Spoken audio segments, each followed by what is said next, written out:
Hello everybody, welcome to another episode of Hair Impact. I'm Kusande Higlos, your host. And today we're gonna talk about a woman that can inspire you. A woman, one of the pioneers in women's science, and her name is Mary Anning. She was this unsung hero of fossil discovery.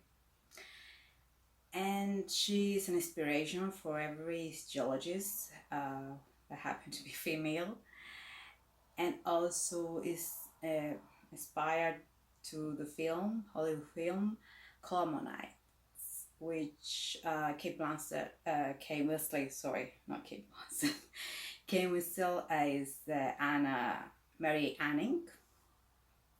Of course, this story from the Hollywood perspective, they show Mary as a lesbian, and the story is her focus on her and her lover, which the family says she wasn't. So, but anyway, whatever she was, is her own business. And I think Hollywood movie should also spotlight the difficulty Mary had in her life as a woman of science. And today we're going to learn about that story in this episode of Her Impact. So Mary Anning was born in 1799 at the southwest of England in the Dorset. The place was Lyme Regis, as they call it. And that area is now part of the Jurassic Coast. So there were a lot of fossils of dinosaurs there. Anning was one of the children of a very poor family, and they were so poor that from about 10 children, only 2 survived to adulthood, Mary and her older brother. Mary's father was very poor, so in order to feed his family, he had to sell fossils to tourists, and that's why he became a collector, a hunter, let's say. And by the time that Mary was only 5 or 6, he was his little helper. He was helping him to discover, to collect them, to clean them, in order to sell them to tourists and become a great collector as his father. He taught his daughter everything that he knew about the whole process of finding and cleaning the fossils. And he displayed everything to his shop that he had. So in this region of England, most women there and girls were not really educated, and because she was so poor, she didn't have the chance to become educated woman, except from poetry. That's what usually be done in the 70s, 90s. So she grew up with this work, and she has to read. She actually learned herself to read. His father taught her, and she used this learning, the reading, to learn about the fossils. She was reading books on geology and autonomy. But when Mary was very young, her father, who was called Richard, died. He died in 1810, so she was like 11 years old, because he was in a cliff collecting fossils, and he fell down, and his injuries, and then he got tuberculosis, caused him to die a few months later.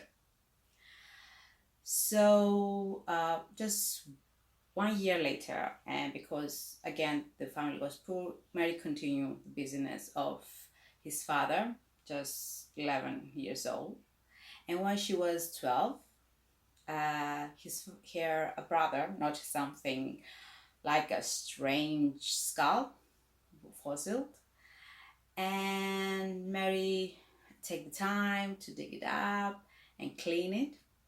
And it was her first big discovery. Only she was just 12 at the time. So when she dig and clean it was a 5-meter long skeleton, and the whole town learned about it.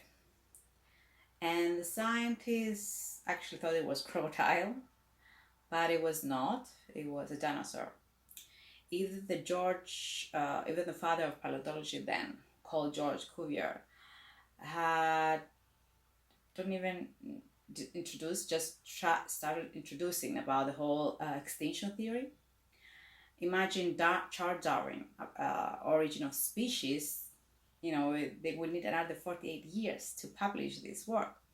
So the knowledge back then was very primitive. We do not a lot of anything actually about dinosaurs. We just know some. So her findings was very important because what they considered dinosaur, they actually find out years later that it was her first discovery. It was as called fish lizard Ichthyosaurus, which is actually a marine reptile that lived like 200 million years ago. And that was her first big discovery you find in the National History Museum now today in UK. A few years later, in 1823, Mary discovered another skeleton, the Plesiosaurus. So that was his second biggest discovery on dinosaurs, and it means the name near to peptile. So that thought firstly the scientists believed that it was a fake. Even the father of pathology then, George Cuvier, he's just dispute the finding. And so the scientists start to talk about it, discussing about it. Even the geologist of Lando make meetings with scientists to see what it is, and they never, of course, invite Mary because they weren't allowed women back then. And finally they say yes, it is a fossil of dinosaur. That's where they accept that, even they didn't never accept Mary. So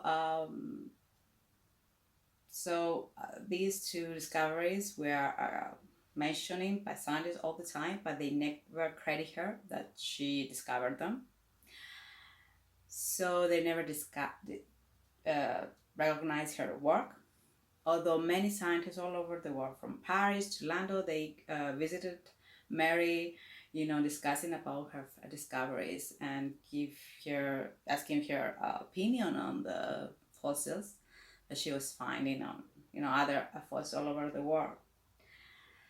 So male scientists were talking about the fossils Mary was finding, but Mary never had the chance, and they were never crediting her work, which there are two discoveries very important back then. So Geologists Aero Society, of course, in Lando, they refused to admit her because she was a woman, and only in 1804 they accepted women. So Mary was just many years before. In a few years again later, in 1828, Mary found another couple of bones with a long tail and wings. So that was the first dinosaur they found. That was the bird one that you may saw in Jurassic Park, let's say. And again, scientists came and they didn't know what this unknown species was. Very rare and very curious about it. And it was called a dimorphodon, which is, the biggest bird in a way, the wings we ever had. And it was the first they found outside Germany. And he had wings again, and it was the larger ever flying mammals. So these whole contributions to Mary paleontology, these three big ones, and the fourth, which is less famous and less uh, credit again, is the fossil poo of dinosaurs, which a bit funny, but she really, she was really finding them in as fossils again. So she sold many of her findings because she was putting her shop until the whole life.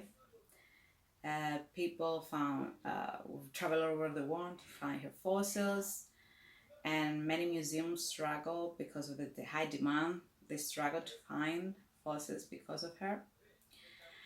So until 1847, that's what Mary's life was. And then she got breast cancer and unfortunately died. Just 47 years old. It's a very short life she had. Today, the Natural History Museum shows a lot of findings of Mary, including the three big discoveries.